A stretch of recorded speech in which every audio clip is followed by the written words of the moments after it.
Welcome to Lift Your Story podcast with guest Robert Wall, international speaker, #1 best-selling author, and professional business consultant.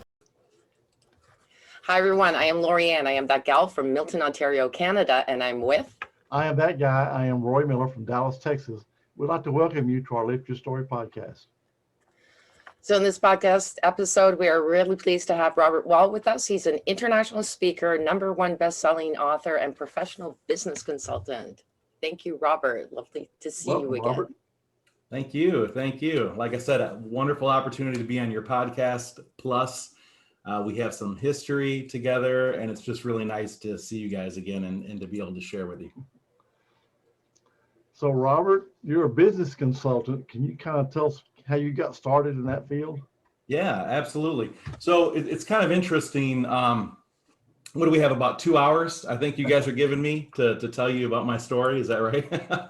But to really condense it, Roy, it was kind of interesting. I've always had a passion to help people, just to actually to help people with whatever it may be, to solve a problem, to help them with their business, etc. And so early on in my life, I was in corporate America, and I had a very unique opportunity in the banking industry to actually pivot into training. And so I started a small business division for a bank up in Michigan. I trained those individuals on both sales pitching, so how to share their story, to talk a little bit more about themselves, to listen to the customer, and to be able to take that information and turn it into a sale. So it started out on the sales side. And then I thought, you know what, I seem to be pretty good at this, and I've had some success. And so some more doors opened that allowed me to walk away from corporate America. And I started my own consulting firm at the time called Greenlight Business Consulting up in Michigan. And Greenlight Business Consulting, we actually would dive in at almost every level. I worked with small business owners, mom and pops, mid-sized companies. And then I still had the opportunity to go in and create some training and facilitate some of that training at Fortune 500 companies. And so it was really exciting time for me, working with the auto industry, working with the financial industry. And yeah, so that's kind of how it started. And essentially it was that old school business consulting that, most of us are used to. Let's dive into the finances. Let's look at operations. Let's look at personnel. Let's create a business plan, a financial plan, a marketing plan.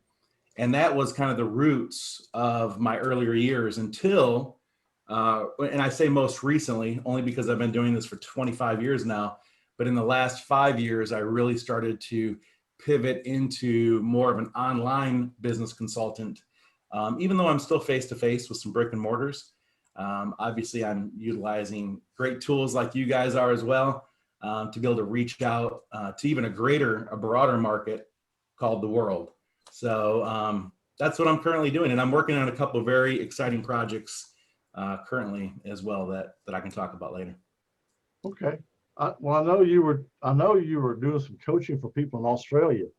Yeah. Yeah. So, I mean, that's international, right? That is correct. That was my first opportunity. Even before we started to collaborate on some things, I had an opportunity with one of my old business coaches that basically said, here, I'm turning this over to you. Let's see what we can do.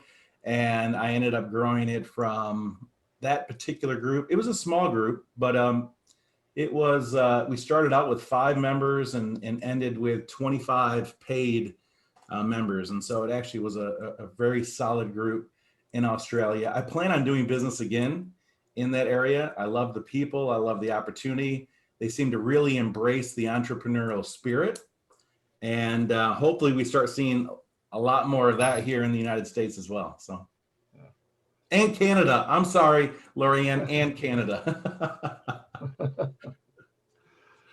Well, now you were doing some stuff the last year or so ago for some, was it BMW or?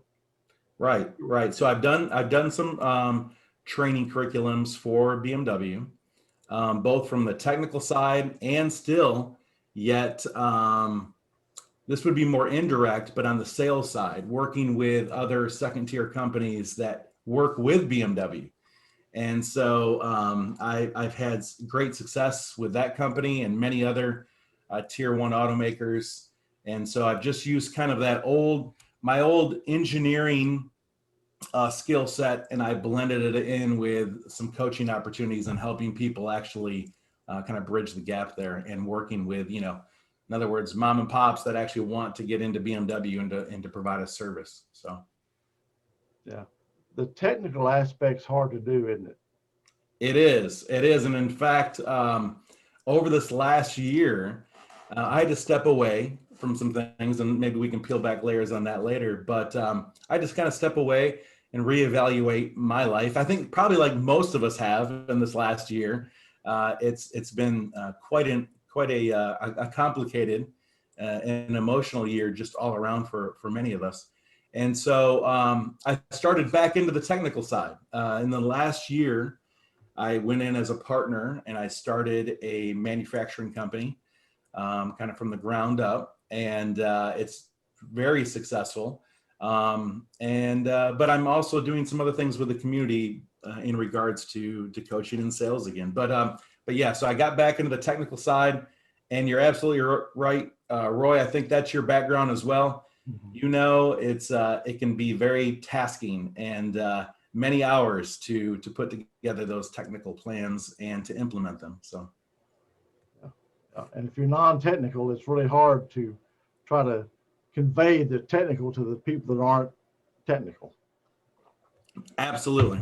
Yeah, absolutely. And I would say that for most of us entrepreneurs, most of us just being an entrepreneur, we don't lack the creative side of what we do, right? Most of us are very creative people. We have ideas, we have big ideas. But when we start plugging in people, so when you just mentioned taking something from like a technical aspect or any type of a written plan, and you start plugging in people, managing people is probably the greatest task. Heck, most of us can't even manage ourselves. So that's it's just that's probably one of the greatest challenges, I would say, in anything that we do. Yeah. It's funny. I can still remember when I was telling this story before. I was doing technical writing for a little bit, and my technical background is not huge, but this was for a voicemail machine, and it was for basically administrative people. So I wrote it like that, and it was almost like, I think I was before the books for dummies, and I wrote it like that. Yeah. And the technical people didn't like it, but I thought, but you're not the one using it. This is what the issue was, right? So I was writing it for the admin side that's non-technical, but they didn't like it because it didn't sound technical enough. In fact, it was very simple. I thought it was really good, but then all the books for dummies came out, which was exactly for that purpose, right? Right. I think what you're saying there goes back to some things we've talked about before, and that's just knowing your audience, right? You can take the same message and the same story, whatever it may be. So in this case, like a technical presentation, and you can write that 5 different ways for 5 different types of people. So yeah, it is interesting. Definitely knowing your audience for sure. Well, yeah, it's a technical manual, they're hard to read in the first place, but then someone that's non-technical trying to read them. So, I always, play like I'm a first grader. Yeah. And you're teaching me this. Step 1, turn on your computer. Yep. You think, well, everybody, no, everybody doesn't know that. If they read that book and it tells them to do this, they're going to do this.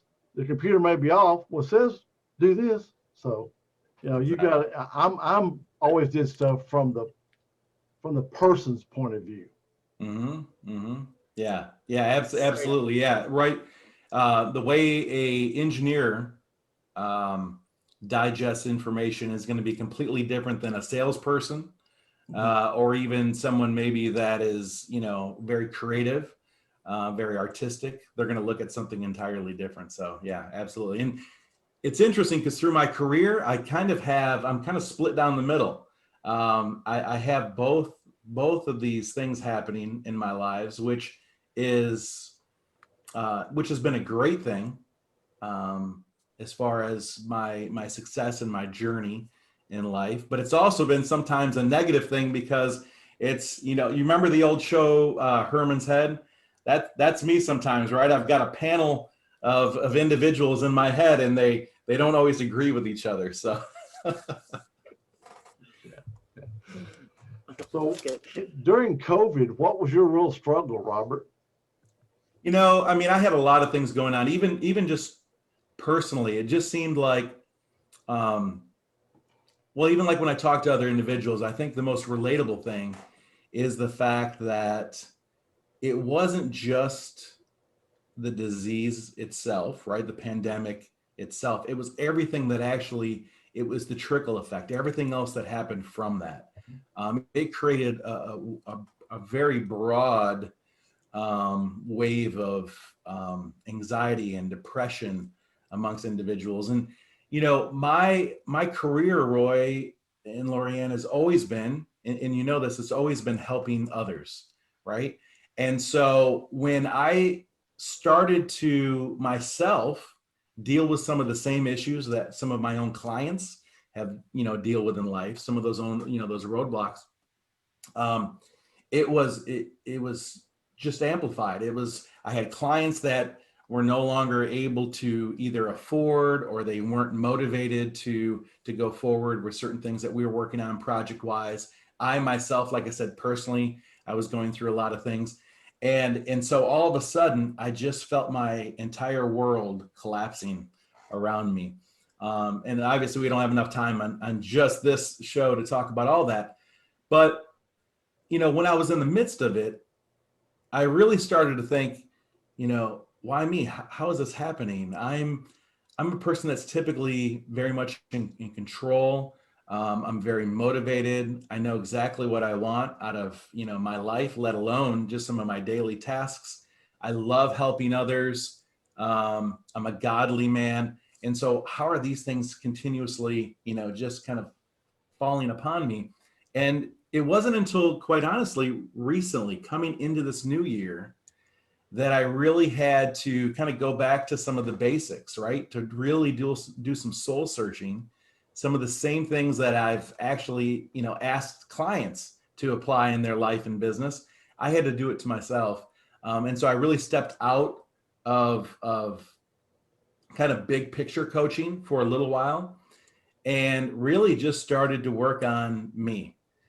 And once I had control of myself, I had the ability to then truly help others again, which is what I'm doing. But yeah, it was very interesting. So, I mean, I know you asked that question, what are some things that have happened? And I think it was just losing control, losing control of self, losing control of purpose, quite honestly. And, they say that when you're in this business and you help others, when you serve, that's what you do. We're here to serve. And when you build your entire world around that, in many cases, people think we have a very thick skin because we're serving. So we're used to people being ungrateful, right? Or whatever it may be in life. And that's okay, because we're built to serve. But sometimes people have to just remember that those that are there to care for them, to serve, even giving, maybe even free consulting or just giving their time in general, that those same people need the same type of strength in their mindset. They need love. They need, people to reach out and to support them as well. And so it was a trickle effect. I mean, the best way I can describe this is dominoes. And that's exactly what it was. It was a domino effect. But one thing, just to end that point, there's a quote that I've kind of adopted as my motto in this last year. And I love it. I'm sure you've heard it, but Edwin Cole, and I may say it a little out of order, but Edwin Cole stated, you don't drown by falling in the water, you drown by staying there. And I've really adopted that in the last year, and realized that, we do, at the end of the day, no matter what it is that we're going through, we can take control of our circumstances. Knowing that you can, it's okay to sometimes just tread water for a little while. And that's what I was doing. but not staying there allowed me to not completely drown. But anyway, so I'll just leave it at that. It did get dark for a moment, but I very much so have found even things about myself and others around me that I'll never take for granted now. I think I'm coming out of this a much stronger, more capable person, not only to help myself, but to those around me. So your business kind of took a little dive, but it's on the trend back up now, right? It did. Yeah, absolutely. As a matter of fact, it's kind of interesting how the world works, right? You know, we always talk about when you put good things out there, good energy, it comes back. And when you've got negative energy, it just continues to kind of bind you and swarm you. And that's exactly what was happening last year. But this year, so what I did was, again, I went back to the roots. When I fell kind of I guess my baseline, right? My lowest point in the last year, I reached a level where I really I had to connect with someone. And so that was God. I mean, just you know, to just put it out there, it really couldn't be just one individual. I know a lot of people reach out to help, and I had to really dig even deeper than just, you know, the relationships that I have at the surface. So I really just started to go back to my own foundation, my faith, things that really truly matter in life. And by doing that, it was interesting. God opened up this door and he said, you know what, go back, let's start at your basics. And as a matter of fact, let's start all over again if you have to. And my basics, as I stated before, were manufacturing. It was the ability to pull together a team of individuals to accomplish a task. And so that's why I went in, started to collaborate with a couple partners, and we started the manufacturing company now. And we've got, I mean, quite in just the last year, we have pretty much every machine you can imagine to be able to accomplish a task. We're taking orders regularly, and yeah, it's probably in 1 year, we've probably grown to about a $3.5 million company. So, Wow. yeah, it's very exciting. And, you know, it's not everything that I want to do. Quite honestly, it's probably what I won't be spending all my energy on in this next year, but it gave me a purpose again. And so I'm kind of reaching out to your audience right now as a perfect opportunity, and to say that whenever you are stuck, right? Whenever you're absolutely just stuck and you don't know how to continue to move forward, maybe, you know, just go back to some of the basics and find maybe the smallest purpose that you first started with. You know, I think that sometimes we get so far down this track that our purpose becomes huge. And so when we're not accomplishing these big tasks in life, then we become overwhelmed. But if you just go back to maybe what was your purpose 20 years ago? Well, maybe it was just to write my first book. Maybe it was nothing more than to, I don't know, take a course on something that I've always wanted to learn.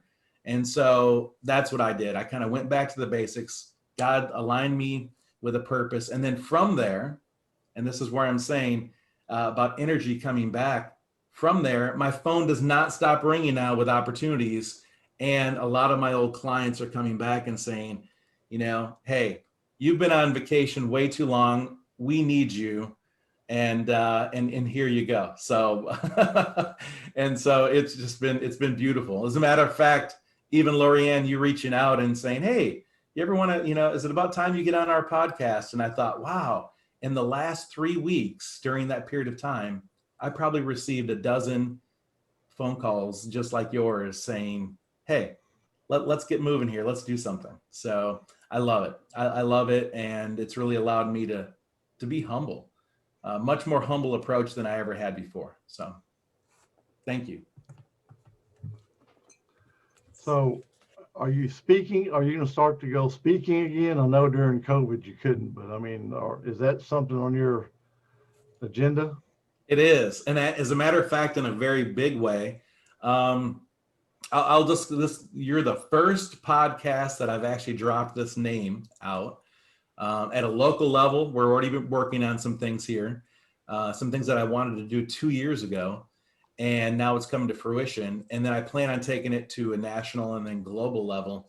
But one of the big things that I'm working on, as a matter of fact, both of you will be getting an invite, not just to attend, but to be part of some things that I have that I've been working on. And it's a mastermind with a master in mind.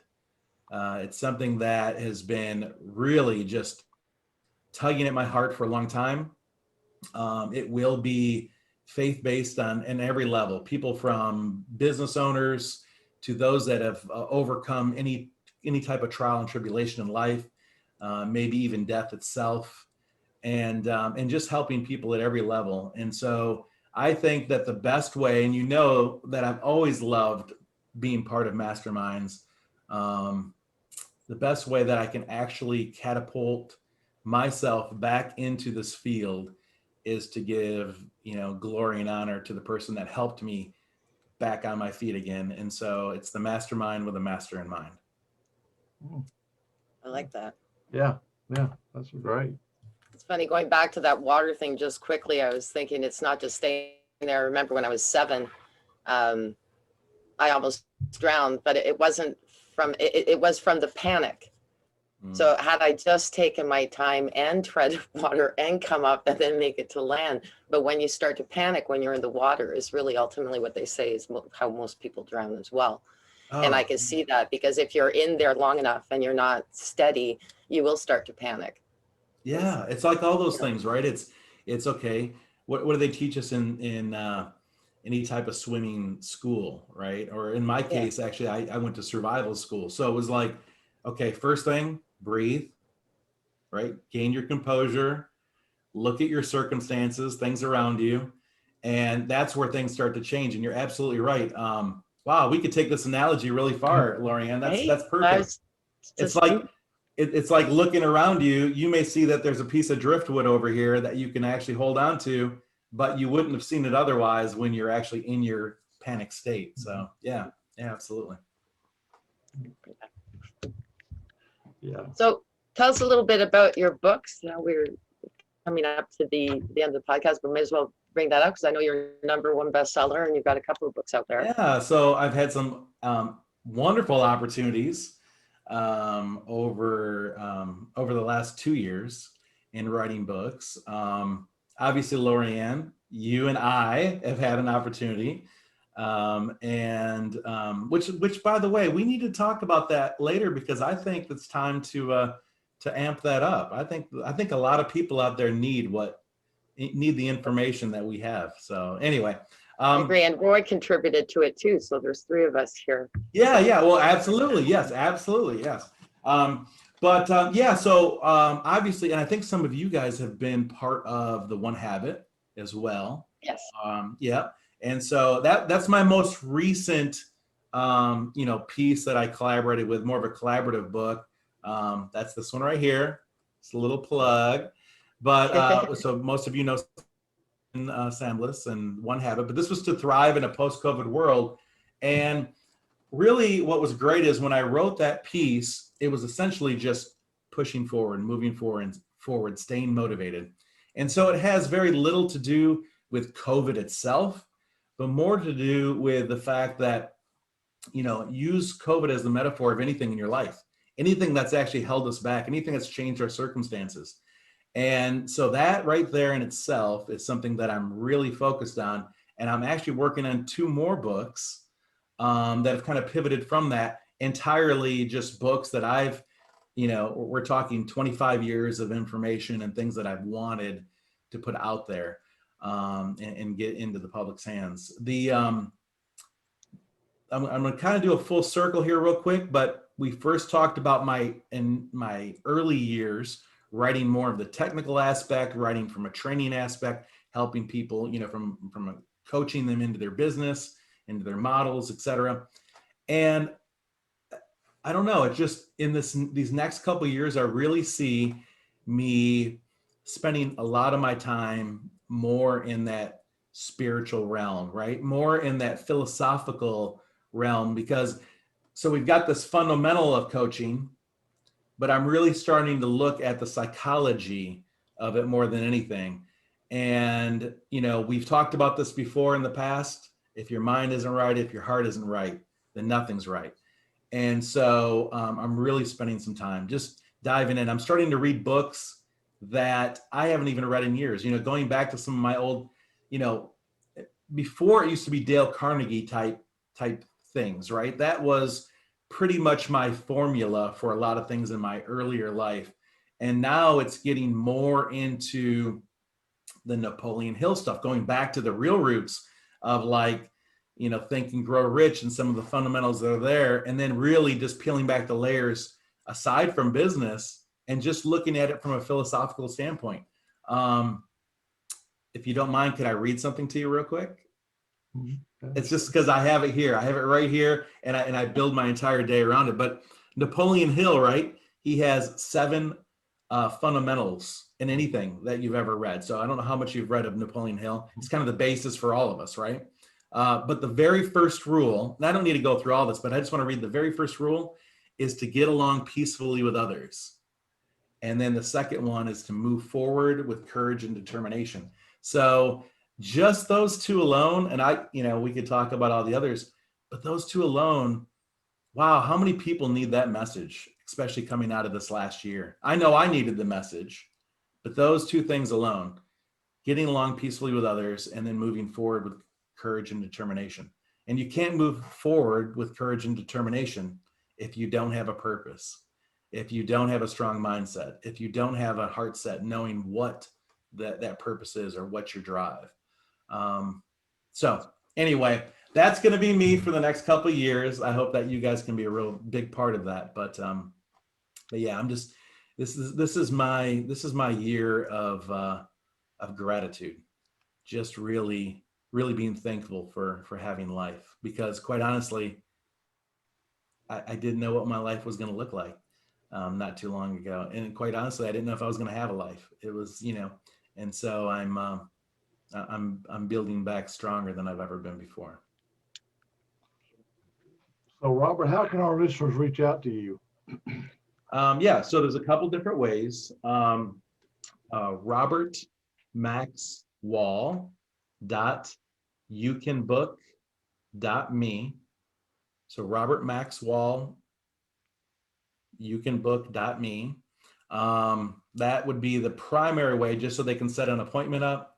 I'll actually add on there something for your listeners as well.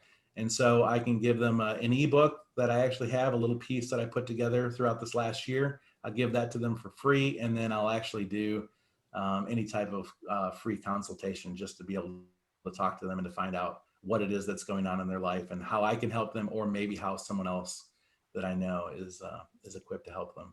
That'll be the primary way. Otherwise, people can email me as well, rwall, WALL, at krwgroup.com. That's krwgroup.com. And other than that, yeah, I really look forward to the journey over this next year. Fantastic. Thank you so much for sharing all this, Robert. Really enjoyed having you on here. Yeah, thanks, Robert. Thank you guys for the opportunity. All right. Our Take care. pleasure. Thank you for listening to this episode.